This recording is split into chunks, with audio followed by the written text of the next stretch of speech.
Hello and welcome back to another video. In this one we will take a closer look at the old Sony Ericsson phones from the last video. Now that they've all been cleaned and are somewhat working, we can talk about what phones we have here and why I bought them. So this is the Sony Ericsson K750i, Sony Ericsson's high-end camera phone from June 2005. It features a 176 by 220 pixel TFT LCD screen. It also has 38 MB of internal storage, which is upgradable to 4 GB using Sony's proprietary Memory Stick Pro Duo. It features a 2 megapixel camera with autofocus and is based on the W700 platform from Sony Ericsson, featuring an ARM 9 CPU clocked at a whopping 112 MHz, supported by 2 MB of RAM. Now, this is the Sony Ericsson D750, a high-end camera phone from June 2005, based on the W700 platform from Sony Ericsson.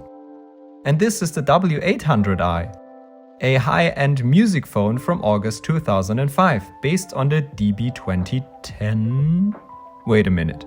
All these phones here are more or less based on the same hardware, with exception of these two here, but they still share most of the parts with the other ones.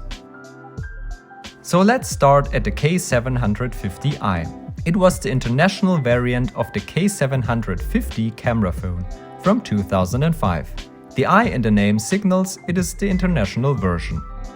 The D750 is a version of the K750i specifically built for T-Mobile.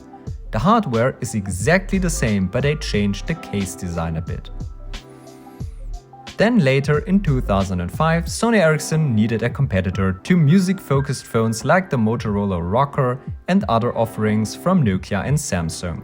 So they took the D750 and gave it a new coat of paint, changed the software a bit, and revived Sony's Walkman brand to create the W800i, the first Walkman phone. It was released in August of 2005.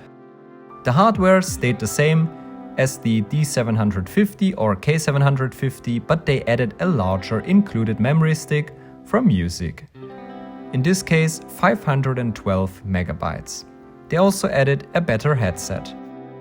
Since the W800 was a huge success for Sony Ericsson, they tried to fix some of the shortcomings of it in 2006, resulting in the W810i, which we can see here.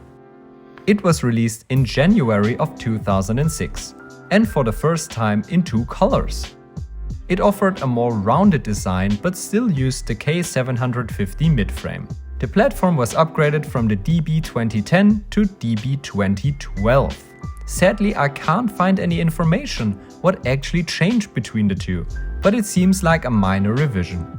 The W810i also omitted common points of failure of the W800i, like the joystick and lens cover on the back.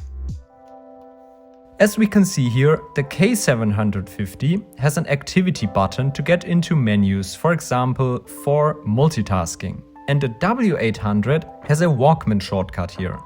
The W810 features both buttons on either side of the phone. Like the W800 before it, it came with a 512 MB Memory Stick Pro Duo and a high-quality headset. Then in April 2006, Sony Ericsson introduced the W700i, a cut-down version of the older W800i to target a lower price point.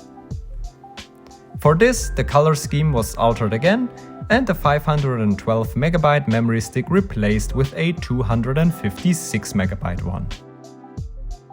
They also removed the autofocus from the W700i's camera.